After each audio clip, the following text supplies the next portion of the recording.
Hello again from the Reg, and today we're talking about how you use visualization to make better decisions. We know you already make good decisions because you're here. That's too smooth, do you think? But we want to go into how visualization can really help without you spending 6 months and hundreds of thousands of pounds, dollars or euros in a huge project. How it can really help you just take that information that you've already got, you know, what sort of what information, how it's flooding over you at the moment, make that into something useful to help you run your business. So hopefully we're going to be pretty useful about this today. Now, let's see who's going to be useful about it. And first of all, from Microsoft, it's Gareth Arnold. Gareth, welcome to the studio. Thanks very much. Good afternoon. Yeah, now you are Microsoft's Mr. Visio. A lot of people think Visio is a bit rubbish for this sort of thing. Well, thanks very much for that. I think they probably do, maybe, but I think that's really because they just don't understand what it does currently. Sometimes we don't do a particularly great job in letting people know what the product is capable of doing. Which is why you're here, to get the message out. Do you find that more people are sort of listening to you now? Because sometimes if people think it's just pictures, they don't really listen to what you're going to say after that. Actually, it's amazing. When you do actually show people what it can do, the response you get from Visio is amazing because they just think it's a static drawing tool. And they think, you know, I can do my network diagrams with it, but that's all that you actually do with Visio. Don't give the story away. You have to wait until somewhere between sort of minutes 8 and 9. Don't know, because if you've got the on-demand, that means you've just scrubbed ahead. Come back. All right. Now, also joining for James Price. James, welcome to the studio. Thank you. Premier Computer Solutions. That's a name that can mean anything. What do you do? Well, we're a Gold partner based in London, and we provide solutions for Visio, of course, Project and SharePoint. We also provide training as well, and my job is really to provide solutions for clients. Typically, with Visio, there's a nice front end for being able to pick in back-end data. So when you go in and see them, do they know what they want to do, and you just have to tell them how to do it, like click your mouse here, or do they really not know what they want to do with it? I'd say 50-50. Sometimes they're lucky enough they actually do know what they want to try and do, but they don't know how they're going to get there. Other times, just going in and making recommendations to them to say, look, you know, you've got these problems, this is how we can sort them out. And it's amazing. Visio is such a fantastic tool for being able to come in as a consultant, to be able to come in and say, look, we've got something available for you to be able to make better decisions quickly and easily. But we'll talk about that later on as we go through the show. So is that fantastic tool as in it's great because they can do it, or fantastic tool as in it's easy money? You don't need to answer. You don't need to answer. Our third guest today, because we're on visualization today, I did a visualization of his name here. You see, look, you see what it is? See, it's tone, toe, knee, lock. It's Dr. Stats himself from Freeform Dynamics. Hello, I'll give you this as a souvenir. Thank you very much. There we go. Just in case you forget your name, Tony. Just in case, yeah. It happens all the time. There are times when I wish I'd forget my name. Now, Tony, you're a man that comes back from the old, the old days of computing when they didn't even have pictures on them. Visualization important? Very few people actually understand numbers across the universe, never mind just in IT. Understanding data is difficult, so if you can find ways of getting the data to tell you what it means by a different means than just looking at the numbers, then that works. Okay, good. Well, there's one thing that we really need to tell you about the interface, which is click on the button where you can ask the questions. Because as you can see, we've got a good crowd in today in the studio. We're having a fantastic time, but they know a lot about this sort of stuff and also deal with solving the sorts of problems that you've probably got. So please ask the questions. If you don't ask the questions, then I can't ask them the right questions, and then you might miss out. So make sure you do that. Let's crack on with this. Now, here's the whole point of why we're here today. This comes from you, doesn't it, Gareth, this quote? Well, it does. Well, it's not your quote, but you're the one that found this. Now, if we got 10 times as much data, why do we have to do anything differently? Well, I think the problem is you just get so much data today, you just don't know where to start and where to look. And other people have different views of the same data. So sometimes when you're actually trying to track down the exact information that you need, it's very, very difficult because you don't know where the data source is coming from, you don't know who's got it, and also you don't know whether it's accurate or whether it's up to date. Now, is this an IT department problem, as in they should be serving this sort of thing up better? Or is this in the business where people should be taking a better view of the data they've got? I think it's a bit of both, to be perfectly honest. Sometimes you just have so much of it, you just don't know where to start. Now, IT departments can be at blame sometimes because they've put together many different systems which sometimes become very complicated for users to try and extract the information that they need. But equally, I know that people at where I work are in exactly the same problem because they're creating a different view of the same data. And then you end up with multiple views of the same type of thing, and you don't know which one is the most accurate and which one will be the most useful for you. Yeah. You're nodding along, Tom. I was going to say, what this particular quote doesn't say is that the majority of data now is actually generated outside of the data center. It's by users themselves. So people are creating stuff all the time, and very little of it is now actually under, quote, the control, unquote, of IT, if data was ever under the control of IT. It's being generated by end users out there in the field doing what they want to do and making it happen. And so the stuff that's relevant for people knowing where they are in a business, what they have to do next and that sort of thing, that doesn't tend to get captured and shared? No, it's just on my machine, it's there. It's in perhaps a resource, a central file system somewhere, maybe SharePoint, maybe something else, that people have just created and it's there, but no one knows it's there. OK, now show us the size of the problem here, Tony. You've got your Dr. Stats graphs today are they're pretty conclusive about how people are struggling with their data. Indeed, it's something that the Reg audience have told us time after time is a major factor for them. The amount of information that's being generated is huge. As you can see, the number of people that's saying they've got a decreasing amount of information, of which they're aware at least, is tiny. It's on the right-hand side, and probably those are self-deluding. Yes. Data's growing everywhere. I don't know anybody that tells me they've got. An important thing is it's getting worse. It's 3 years. You did the first survey. 3 years later, you did the second survey. It's getting worse. It's getting worse, and that's, again, just the amount that people recognise. Do users complain about? As you said before we came on air, users always complain. Yep. Why is this complaining special? It's not that it's special. It's, again, another reflection that they're complaining even more now than they were 4 years ago, and they were complaining enough 4 years ago. And it's across the whole range of information. Do they know what's out there? Can they get hold of it quickly enough? Can they analyse it quickly enough? Can they just make better use of it as dynamically as they'd like to? They're more aware that they have more to do and that they want to be quicker, that they need better access.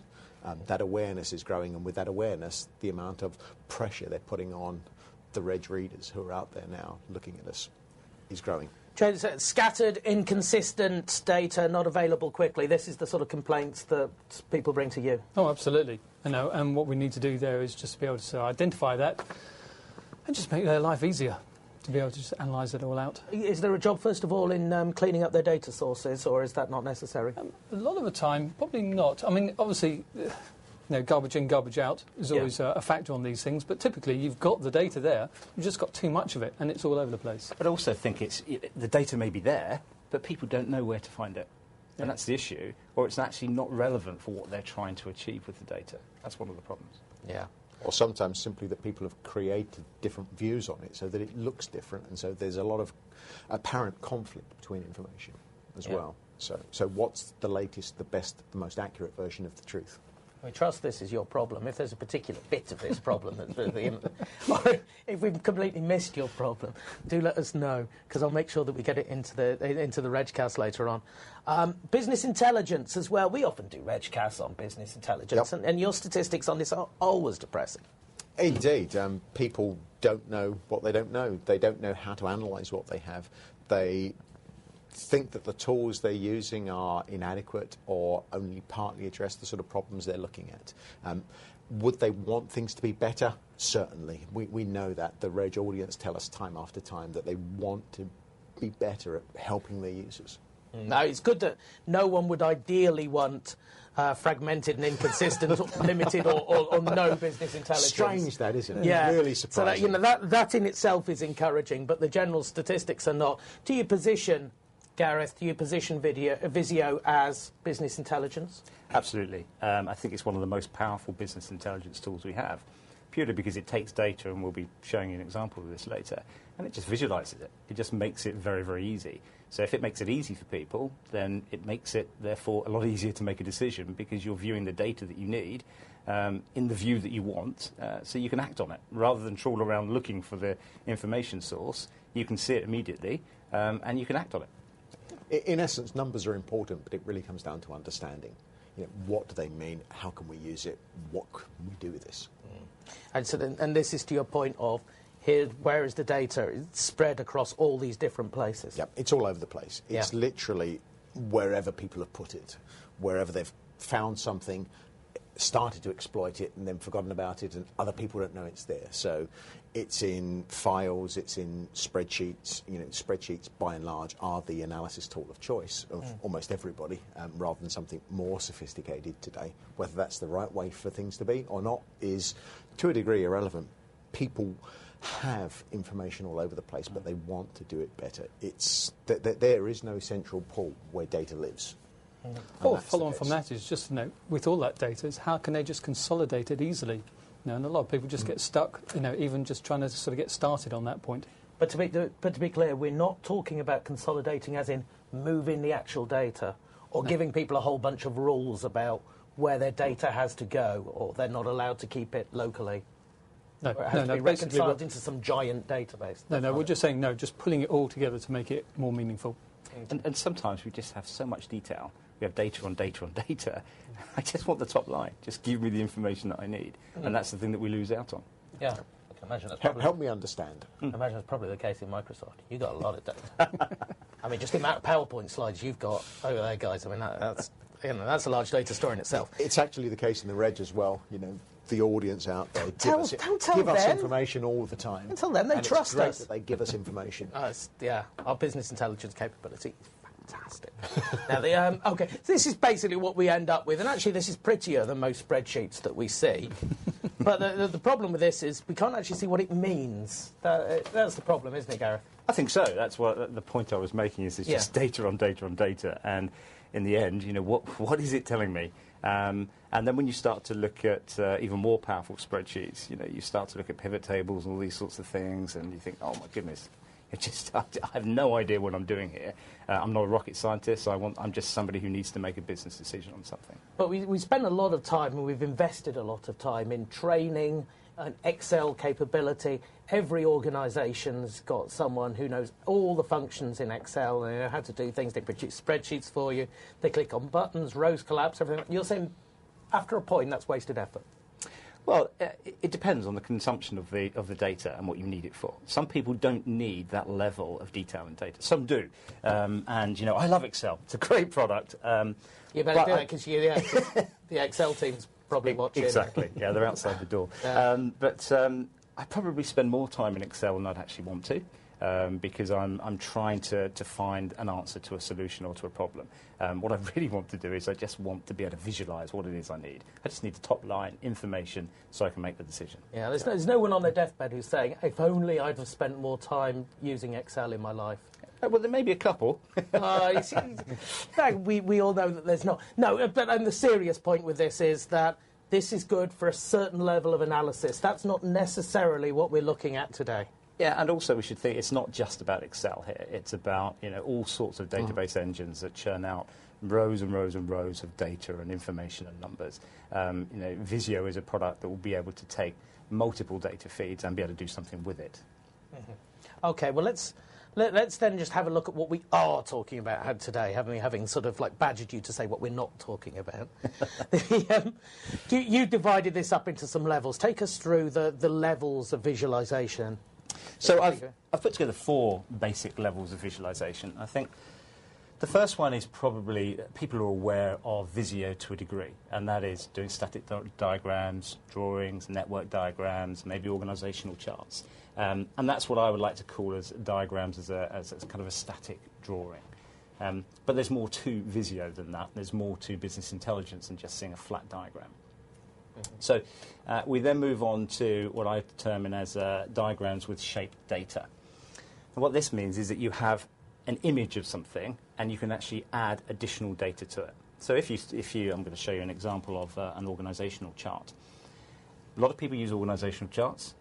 Biggest problem with an organisational chart is that it's often out of date. So what you need to do is be able to refresh data and keep it up to date, but also to add some kind of context to it. So within Visio, you can take shapes and then you can add data to it. You can click on a shape and you can see some additional values and additional data on something that you're looking at. So what you're saying is when you've got the organisational chart data there, you can just sort of click on and it draws the chart for you. That's the level we're at sort of. So a couple of things, really. One is, first of all, creation of data or creation of organisational charts is sometimes difficult. Not going to go into detail on how you do it within Visio today, but you can do it automatically, and you can control it from a data source. So if you've got somebody today who is creating an organisational chart, such as the example here, that's great, it's easy to do, but then when something changes, it's sometimes difficult because they've got to go all the way back again, recreate the drawing, restructure it, and then republish it. I like it when people have got them drawn on their wall, they've got them printed out on their wall or something like that, and it's got the lines scrubbed out, and there's sort of dotted lines put in here and there and everything. Absolutely. Yeah, you look at it and think, that's not an organisational chart anymore. That's It's not. Organisation fluidity is something that's happening more and more. Yeah. But also it's only Organisations visible. are more dynamic day by day. It's only visible by that one person as well, so rather than being Go able into to their share office the to see the information. organisational chart. But the point of this is that once I create the organisational chart, by having data attached to the diagram, I can get more relevance. So I can click on any person within the organisation, and as it's being controlled by that spreadsheet, I can see a data window that displays any information I like, such as headcount allocations, budget spend, attainment records, those sorts of things. So it's not just about where we are within an organisational chart and where people sit, it's actually understanding about the data behind them as well. So, I mean, it's so far so good. A lot of people will be pretty comfortable with this. This they'll recognise as something they could do, but they'll say, it's relevant up to a point. But there's a limited number of things they could do with that. There's also a little bit of work because you have to keep the thing up to date.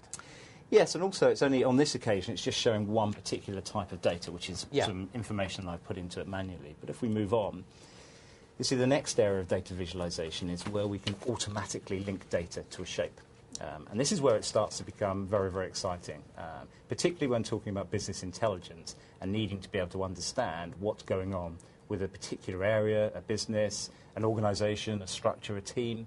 Often the data, as we've mentioned today, sits in different places. And I have no understanding of where that data sits, but I do want to be able to visualise that data. Now, Gareth, be specific with me at this point. What's in a data link diagram that is not in a diagram with shape data?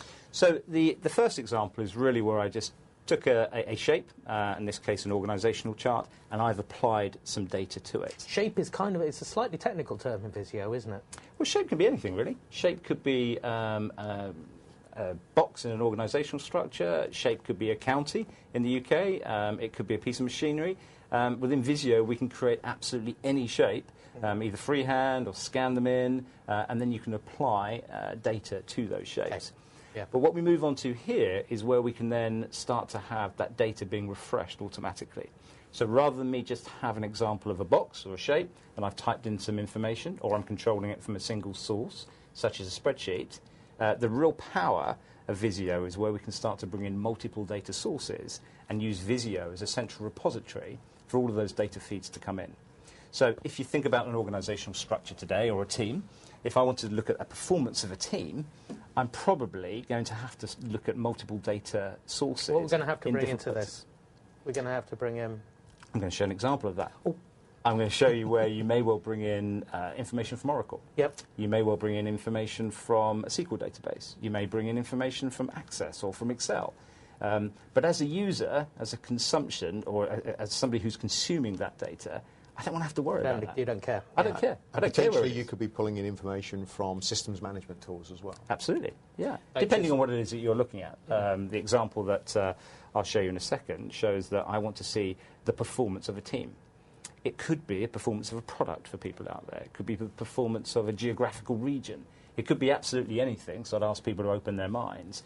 But the important piece is Visio will be able to control those multiple data sources, pull it all into one particular object, so I get a visualization of the one thing that I want to do to be able to make those business decisions, rather than thinking, oh, God, I wish I could have that. Where do I find it? Phone somebody up, send them an email. You spend so much time trying to create the data or the view. You never get started. You never get started. But, James, quickly on this, when you're talking to people in the real world, what kind of level of sophistication are they at with their thinking about this? What's the proportion of level 2ers and level 1ers and level 3ers? God, that's a really quite good question, because it just differs so much. So you get the business analysis person who's got really no idea what's available technology-wise, to someone in IT who's got an idea that they've got a problem and they need something to do. Yep. They've heard something about Visio but don't really know too much about it. So it just ranges across the board from that point of view. Okie doke. Just going back though, Gareth, the diagram that we've got down there just sums up, I think, what Visio is really about in terms of data linking side. Okay, so take us through this. So when we're looking at the data layers, this is pulling the data together from different sources, yeah? Yes, it's coming in from different sources, but also what this is showing you is that you can have multiple layers. So you may well need to view that in different ways. I don't understand what the multiple layers are. So let's say if you had an example such as a building. What we have here is the ability to be able to either scan a document in, a picture. On this occasion, it's a floor plan, so that could have come from something like AutoCAD. And then Visio will enable you to be able to use that as a background layer and then build layers on top of it. So I may well want to view my office plan. I then may want to see the telephony on top of that.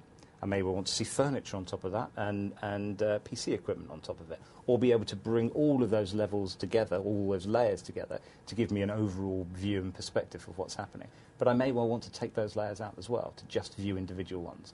Could be a road network, grid system. So I want to see a map of the UK. I want to see the road network on top of that, and then I want to see my infrastructure on top of that, or where it lays or lies onto the road system. So like a single project in this then creates multiple applications for different departments for whom it's relevant, for example. Yeah. The interesting thing as well is that because you're looking at the data at a much higher level, it gives you the ability to do different things with it. So you start off with a floor plan of the office, linked to all the different offices, but then you could logically transpose that, if the data's captured in there, to turn it into a departmental organisational chart, so that if this was, budgetary spend that was being linked and mapped to the individual people, you could also do it with power consumption. So instead of doing power by just the room or the floor plan or the area in the building, you could start to do that, linking it to the logical power consumption of the different business units, irrespective of where they're spread out within the building, if you're capturing that data. And that's a good example, actually, to show you or a good point to move on, because what I want to show you is how does this work in real life.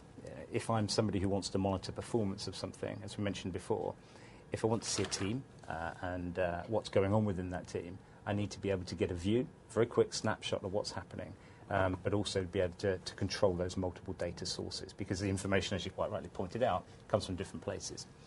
So what I've created here is an organisational chart, but this time you can see a little bit more relevant information on it. And this is where we think Visio plays such a key role within data visualization and business intelligence, because this is a real-life example of where I want to be able to see a team, and as you can see from here, not only have I got the team structure, which we've automatically created within Visio, but I've got multiple data feeds coming from various different sources that gives me all of the key performance indicators that I need.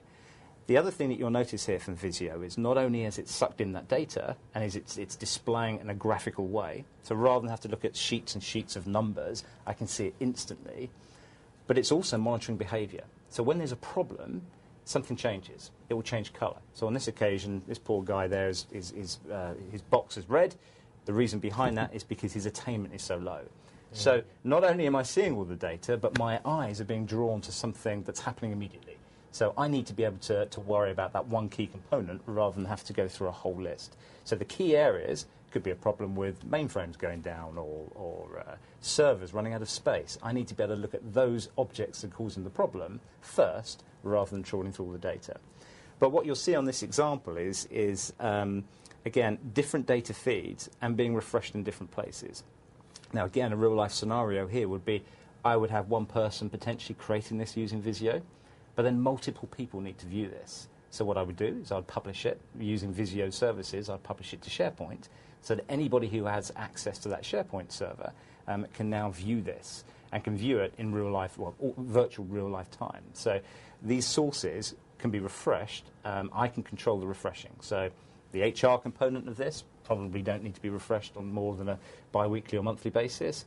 But key performance, such as budget attainment or revenue performance, is probably something I need up to the minute data, and it needs to be refreshed in that time. Because that's the real trick with something like this, isn't it? It's got to be generally available, or else if you're keeping this information... I mean, some information has to be kept close, but other information, once you've gone to the point of building something like this, it's got to be generally available so that people can make decisions from it. Absolutely, and I think that's where the key to this is Visio services on SharePoint, where you were then restricted by the security of SharePoint rather than you're one person creating the information of Visio. I'm going to create this information for you. The person who controls the SharePoint site can then decide who has access to it. And again, readers of the register have told us in the past, quite recently, that they are looking to use business intelligence information more dynamically to actually manage the business on a day-to-day basis rather than a retrospective 3-monthly, 6-monthly review type model. So that is the way things are changing, that people want to make actions based on up-to-date information rather than simply looking at the past and then changing now. Driving your car by the rearview mirror. Exactly. Yeah. More importantly, with all of this, one of the things about it is the fact to be able to create all of this is so easy to do. I mean, a small bit of training, probably 2 hours worth, and you can get this. You can build that in 2 hours? Yes. What about if you haven't used Visio before? Because you do this all the time. Exactly, but I'm actually, at Premier, we're a training company. 40% of our turnover is training. So, 2 to 3 hours tops, and you could be able to create that. It's that simple. And an example would be, just going back to what Gareth was saying about sales figures. I've shown this to 4 sales managers. We've just got little star ratings. Show them how it's done. They've picked it up instantly, and they think it's absolutely brilliant. Are there, in Visio, is it heavy on the templates for people to be able to do this? Do you concentrate on the idea that there are a few basic things that everyone's going to need to be done? Or is that a third-party thing, Gareth? I think it's a combination, to be honest. I think, some people always have documents that they want in their own style, and you can create your own templates within Visio. So if you have your own corporate identity, you can make sure that, as an IT department, that all Visio files or templates go out with that identity. Or you have the freedom to create at will, so you can do whatever you like. I mean, I'd like to think of it more with most of Microsoft products. About 80% do exactly what you want, but you've got the flexibility to be able to create your own style. And there's loads of third-party templates out there available to you. I bet you sell them as well, don't you? Yes. There we go. So come to Premier. That's why you're so keen. Okay, it's a point taken on this. So, but I happen to know this is not the end of the story, is it? You've put more. Another level on the top of this. There's more. There's more. There's more. The best bit's coming up there. So within the 4th level is really using Visio to front-end systems. So what I want to do on this occasion is I need to see a graphical representation of what's happening within something, on this occasion, such as a call centre, so that I can make a decision if something's not going particularly well or I need to move resources. I need to be able to visualise that, first of all. Churning through lots of data is great to analyse things after the event, but actually, to do something about something in real time, I need to understand what's happening. So what we have here is just really a visual representation of what's happening within a call centre. Here I can see where my resources are being over-deployed or under-deployed, and I can start to make decisions on the fly and move people from one team that's completely swamped with calls, from a team that's actually being under-resourced. I can start to move those resources around and make sure that customer satisfaction stays very high. Okay, here's the thing. I don't get what the difference is between your level 4, where we got to now, and your level 3, where we were before. But it's really just, it's a different way of visualising information. And on this occasion, I am viewing it as the front, if you like, of an application. So I've got a call centre which I'm running, and I'm actually seeing that information on that one particular product or service in real time.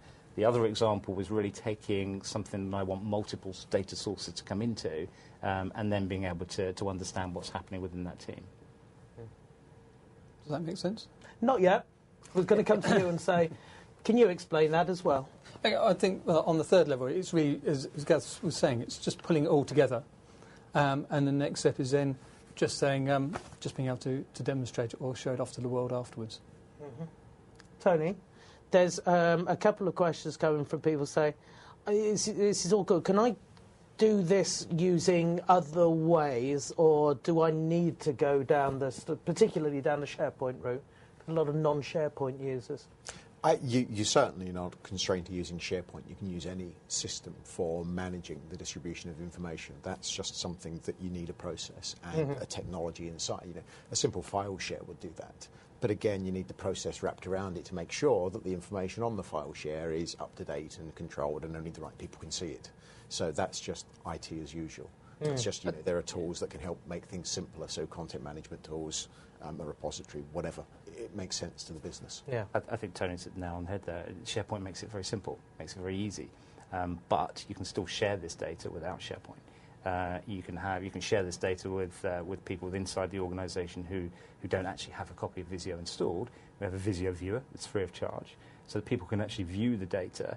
They can't change the data, but if they wanted to be able to see that organisational chart that I showed you, then you can distribute that as an attachment and you can send it to people. And likewise, you can also save it as a HTML file, so you can just view that. Again, just like the viewer, it's going to be static, but you can still see the information stored inside the shape. Right, so if you have something that's appropriate, as you're visualising something for a one-time only, or you update it once a month as you're reporting to people or something, for example. Absolutely, you can use that. I think the SharePoint example really does come into play when you need something which you know is going to be up to date. So you can start to, and again with James's company putting in third-party applications as well, you can make sure that the image that you're viewing on SharePoint is always up to date. So I know that by going to the SharePoint site, I can see that Visio file or that piece of information, and I know it's accurate, I know it's up to date. Whereas if I've sent it round, I'm looking, as you mentioned, as a snapshot, as a picture of the data rather than a real-life data feed. So it's all about having the right process and the right technology to help you manage that process. And SharePoint's one way, there are others. It's really down to what the company wants to use and what they're familiar with. And a lot of your old mates who are in the data center and everything, they've been using statistical tools for a long time now, and some of those are very deep statistical tools. They've often lacked a bit in being able to present the data in a way that non-specialists can understand. Certainly that has been a challenge, and some of the reporting tools are trying to address that. But perhaps the other thing that's more important now is that those deep analysis tools have tended to be used in very specific scenarios for perhaps repeated reporting over long periods of time to do trending analysis with, but usually always looking backwards rather than looking forwards, to use your driving by the rearview mirror analogy again. So they've been much more reporting on the past rather than working out how to manage the now. So we're talking today about getting important information across as many people as appropriate to, rather than specifically talking about modelling deep statistical trends to a limited number of people. Another Edgecast, different time. Probably I won't be presenting that one. I think I'm out that day. So just moving forward, I've just got an example here of a data source. We've all seen these before. They look wonderful. Love to spend my time in them. But there's somebody watching this saying, hey, hang on, that's my spreadsheet. Yeah, so I'll move on. What I wanted to show you here, though, was a view of, just imagine a scenario where I'm the CEO of an international retailer. I know it's strange, but that's what I'm doing today. Is this from a real-life example? This is from not a real-life example, but it's certainly it's now being used in real life. Some of the retailers that we're going nameless within the UK have taken up this. I'm going to tell you now. It's something which one of our big retailers in the UK... But it wasn't just made up out your own head. That's really what I'm getting at. Okay, yeah, okay. The whole scenario, actually, if you need to view this as just not a retailer, but many organisations are in exactly the same situation where they're looking at data like this and they need to make business decisions from this data. And they can do it, but it's going to take time. It's not something that I can easily make a decision from sometimes. It goes back to the original conversation. All of the data's there in multiple levels, and we've probably got too much data. But on this occasion, I want to be able to take that data that we're seeing here in lines and rows and columns, and I want to model that into something where I can view it very, very quickly, very easily, and then move on. So what we have here is a view of Visio, where it's taken that information. I've deliberately made this very simple, because as a CEO of an organisation, I don't need pretty graphics and examples of lovely colour and that sort of thing. I need to know, is my business performing today, and what do I need to worry about? So a simple red and green, up and down, is fine for me. So I can have a look at my business, see how well it's performing, or whether there's some trouble spots. Now, these are pivot tables within Visio, so it's taking all that data that you've seen and it's condensed it into something that is manageable and it's usable. So what I want to do here is I just simply want to drill down into one area. So if I've got something that's concerning me, I can drill down, and I can drill down further and further and further to get to the problem if I need to. But what we're showing here is I didn't need to do that. I can just look at the top level if that's all I need. Don't need to trawl through all of that data to get to the answer that I'm looking for. Someone was complaining to me a few months ago, and she was saying that when they go in and meet, especially when they go in and meet the board, they got dashboarditis, because they say, I tell you what we really want from this, we want a dashboard. So someone has a bit of a problem, because you can present this, and it's very alluring. You might not be presenting the right information to the right people. You have to be a bit careful about your planning. You do, absolutely. And it's the same data source, but you need to take different snapshots or different pieces of visualisation from that data. And that leads nicely into this, because I didn't do that on purpose. I was trying to distract you, and I'll help you. So as the CEO, I'm looking at the same data source, and I've got my view, and I've got the reasons why I want to be able to view that. But if we move on, I've moved from the CEO to the manager of a local branch of this particular international retailer. Now, I'm interested in the big number. That's great, how the business is performing overall worldwide. But I'm going to get hired and fired on how well my individual store is performing. So these are your aisles. It's a little tiny store. Let's just say it's a high street supermarket chain by the look of it. And these are your aisles going up and down, tills at the end, that sort of thing. And this is it can be created within Visio again as a static diagram, or it can be something that's been a scale diagram imported from something like AutoCAD. The key to this, though, is I'm going to use the same data source, but I need a different view. And what I'm keen on now is understanding which area of my store is the most profitable. But equally, and again, I ask people to open their minds to this, it could be, where do people go within the store? Because what I'm going to do is I'm going to heat map this area in a second. So you could look at it in terms of profitability, how much money am I making? It could be, where do people go? It could be a terminal building at an airport, so where's all the traffic going? Or if I'm doing a promotion with somebody, our marketing friends, I can show them by heat mapping where people go. So don't concentrate in one area. So what I want to do, though, is I just want to understand which area of my store is most profitable. And when I do that, I can heat map this, and I can see instantly where the profit is coming from my store.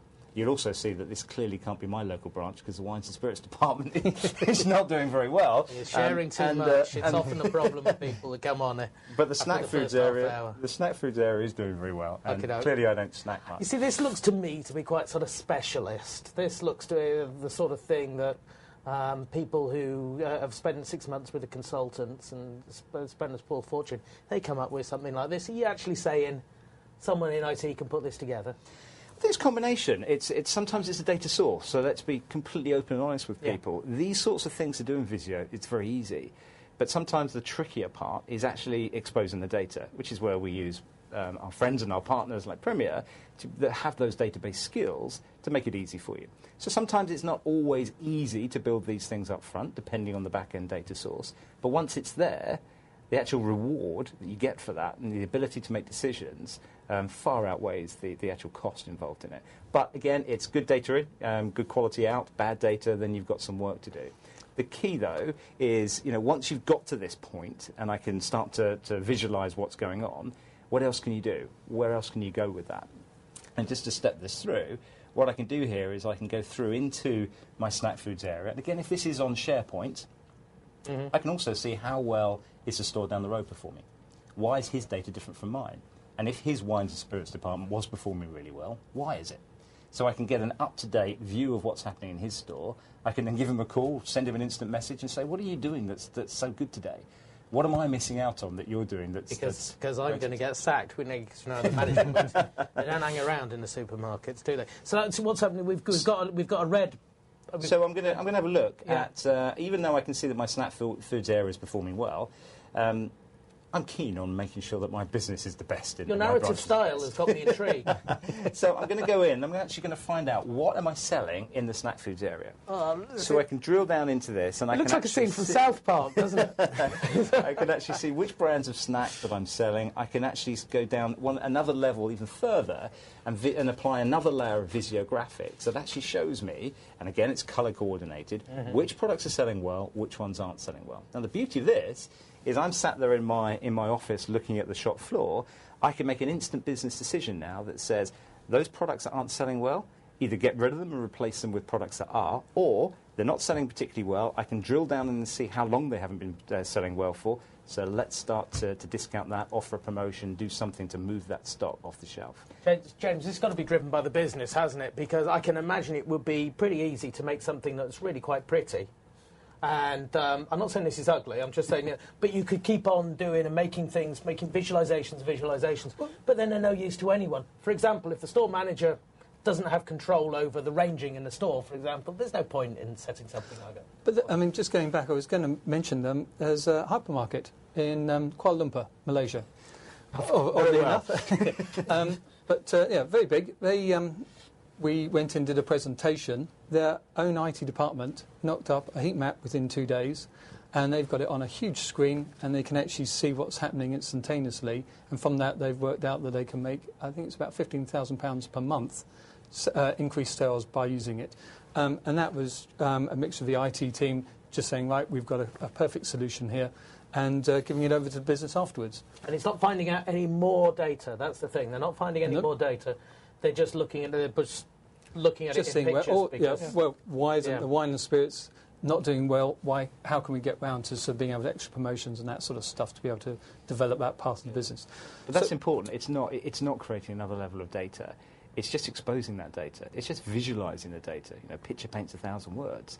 It's very true with these examples. I was wondering when we get to that cliche.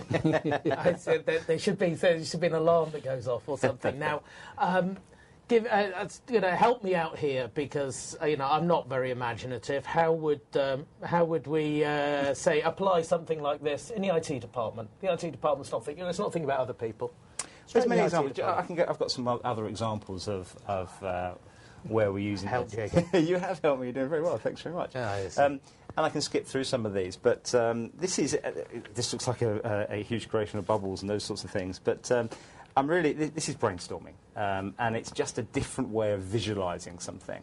Often we get together today, we have meetings, we throw ideas around, and then we forget what's been going on in those meetings. Someone wipes it off the whiteboard. You never get it back. But more importantly here, what this allows you to do is it's Visio, another component of Visio, just showing data in a different way. And this time I've brainstormed, or we have as a team, we've brainstormed, put all the ideas and suggestions together.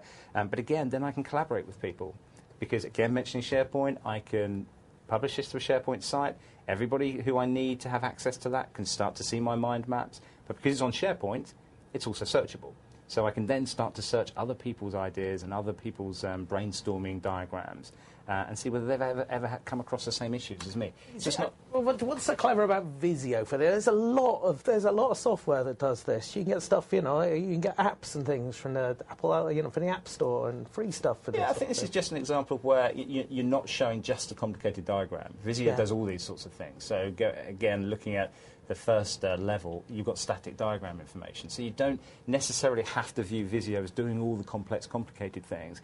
It's also simple. Out of the box, you can just start to produce diagrams, workflows, brainstorming diagrams, and just get your ideas visualised. And on the static side, I mean, Visio's biggest competition is PowerPoint. But when you get round to using Visio over PowerPoint, it's so much easier, so much quicker to be able to go in, create the charts, and then more importantly, update them. So that's just on the static level. But then with Visio, you can go up a level afterwards. Tony, you down at Freeform, you like to have a good sort of brain dump from time to time. you use Visio for this. Some people use Visio. You don't. I don't do much of this type of mapping inside the business. There are the data analysis guys in the company that do. So they use a range of different tools.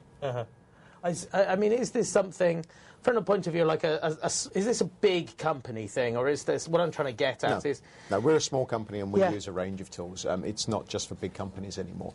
The traditional data analysis, that BI that we were talking about earlier, the complex stuff, that's something that you need lots of skills in to use. And again, as we said, was mostly used retrospectively rather than to move things along. The sort of abilities that new software tools are providing means that you can be much more advanced, almost. You can try to do different things that before would have been just too difficult to even attempt. Now you can do them, and you can do them much closer to real time than ever in the past. Yeah. The danger is noodling around with these sort of things, isn't it? I say, I've seen plenty of these sort of strategy diagrams that go nowhere. That's the point you made earlier. Yeah. It's about making sure that you are looking at the problems that are of interest to the business rather than simply things that are interesting for you to do personally. As you say, you can create a pretty picture, but if it's no value in it, but that's a problem for the business generally. Mm-hmm. But moving on, this is a personal one that somebody would want to create these type of diagrams. But this is an example, it's a small example, but this is performance of investments. So I don't know whether you've seen any of these reports before, but again, you get a whole lot of rows and columns of numbers and letters. It doesn't really mean much. What I want to see is visually, how are my investments performing? So this is just an example of a report that is sent to customers from an investment company that can give people that clear indication of what's going on rather than it being buried within the data. Is this a real one with the name taken off it, or is... This is not a real one. This is something which has been mocked up as an example of what you could do, again, by having multiple different data sources and data feeds showing the different type of components and values of investment-based products. Mm-hmm. This one is interesting in that it's a supply chain. So if you're looking at, again, live data feeds and you're looking at how do things go and how do things step through the process, I can actually visualise here where I'm running out of component. So, if you've got something which is an assembly line and you run out of one key component, it's a problem because it stops everything.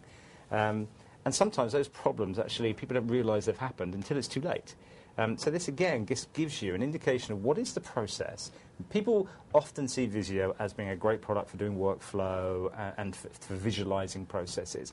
But when you start attaching data to it, it really becomes very significant because it's real life and you can actually capture what's going on in those steps.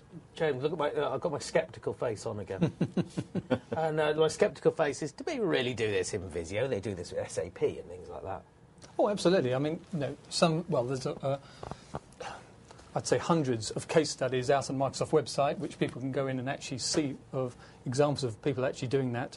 At Premier, we've got 4 case studies where we've been using it for a vast range of different solutions for clients in the real world. And for stuff like this, it's kind of like, it's a little bit industrial, it's processy and things like that.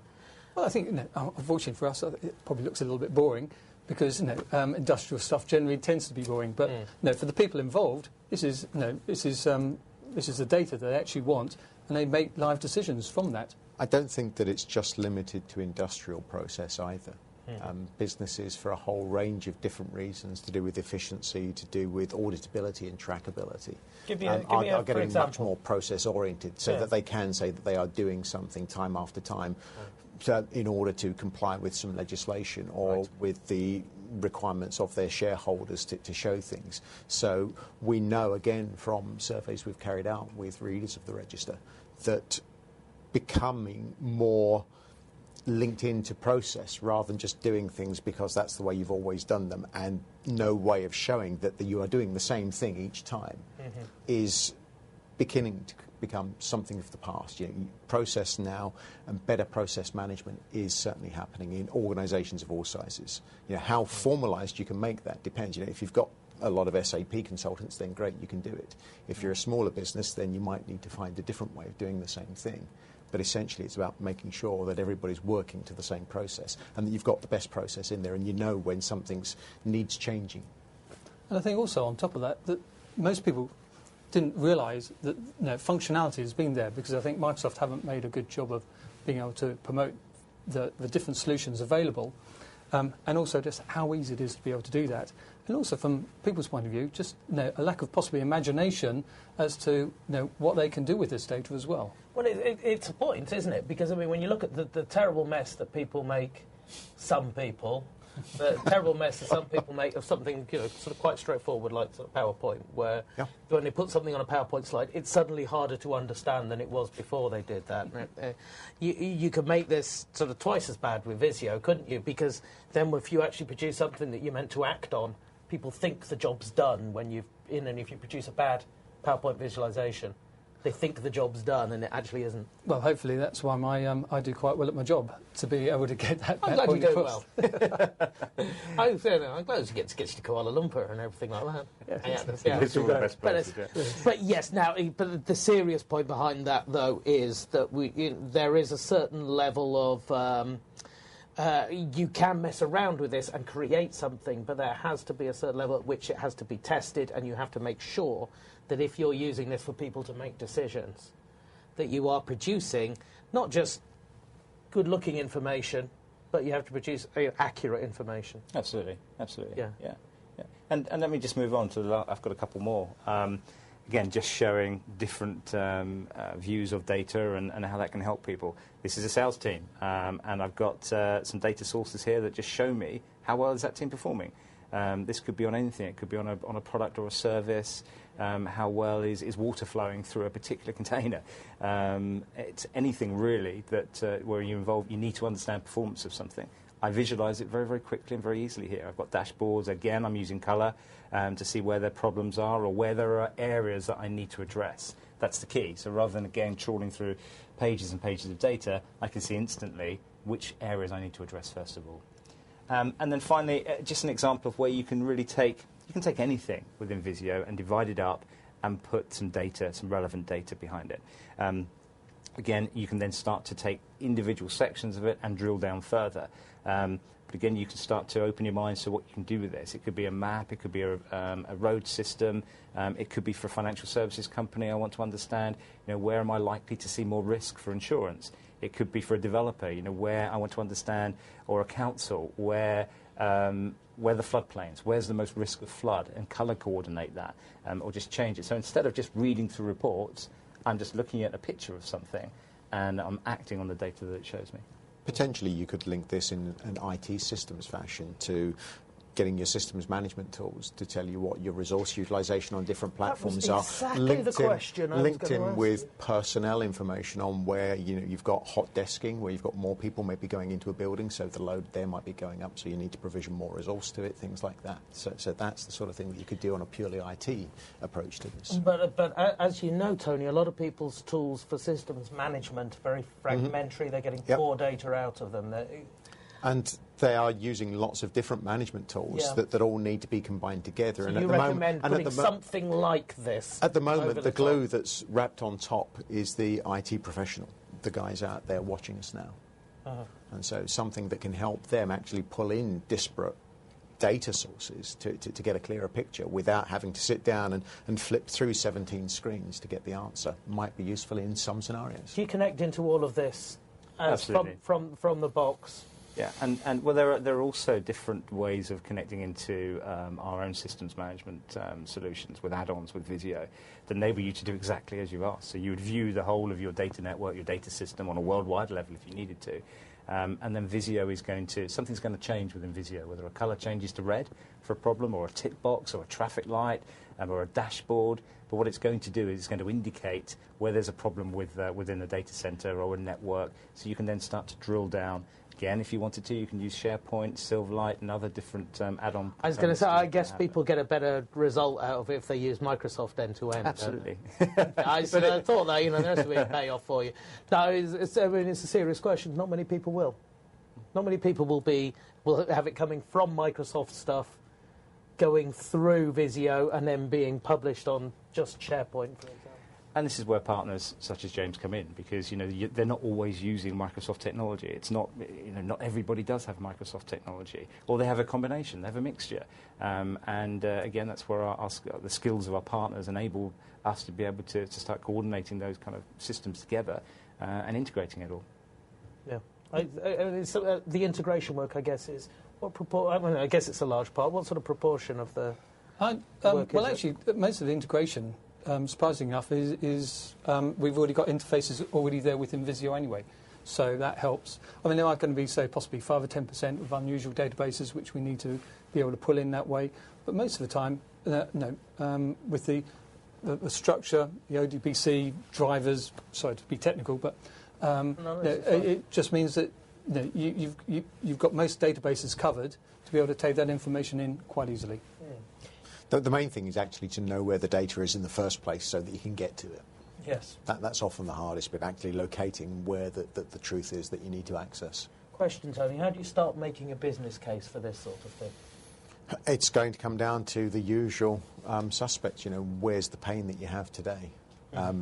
What sort of business cases do your clients make when they're looking to implement I mean, is the business case to excite the CFO, the CEO, or is the business case to distribute information through the business, which might be more useful, but it tends often not to release budget? Yeah, good point. Obviously, if you can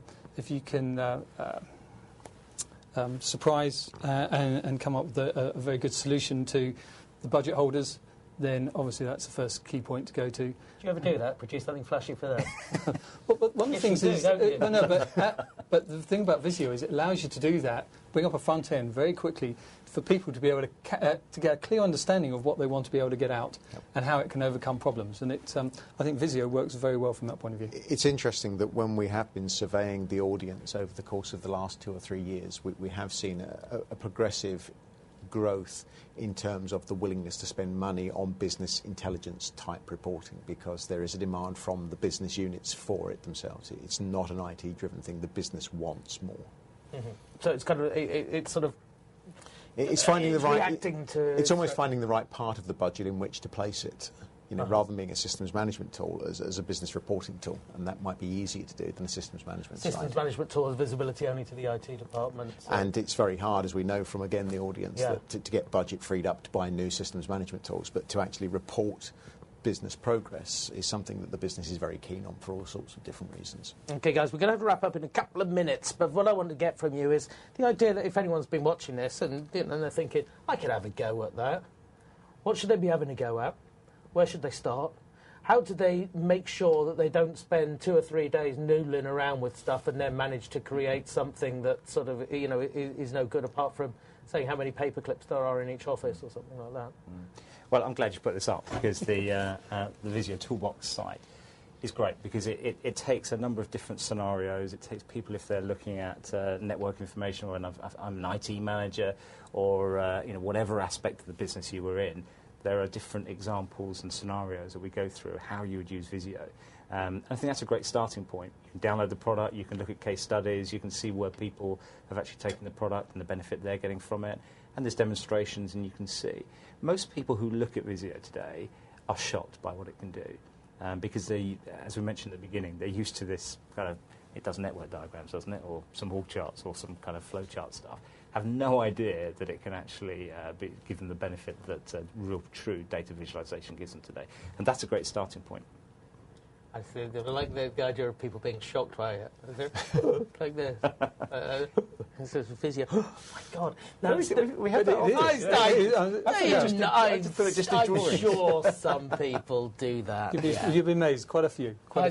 Now, but also, as well, talk to me, James, about the sorts of products that people, the sort of projects that people might isolate as a quick win, for example, if they wanted to get something done by the weekend. Oh, just... the linking of data, as we've just seen now, it is just so simple to be able to do. So download the product, have a look at some of the case studies of what people have done with it. Think of a problem that you've got where you can actually have some back-end data, and then just apply it and see what you can produce from that. Tony? Yep, it's the way to start. Just find something simple to do and try. It's the same with all tools. One of the areas that shocks people actually is how easy it is to create an organisational chart from Exchange. The org chart, So right. you can literally from Exchange. From Exchange. So from the data that you get from with Exchange, if I wanted to, I could show you my manager, pick on my manager, and automatically Visio will draw an entire organisational chart for her. It can show you the entire IT version of the organisational chart, the practical realities might be somewhat different. There's a real organisational chart. and then HR there's the one usually in manage to every- mess things up somewhere. That's it. And if you draw the organisational chart, you can put yourself nearer the top of it. Okay, guys, we're out of time. Thank you very much. And thanks Gareth, and thanks James, and thanks Tony for all your help today. Thank you for watching our Regcast. I hope that's been inspirational to you. And I maybe go and have a look at Visio, and you'd be shocked. I never knew there was so much in it. Or other tools, which of course are also available. My name's been Tim Phillips. And if you have any comments, let us know what they are, because we do more of what you like at the Register, unlike those other webinar people. Join us for our next Regcast. Until then, goodbye.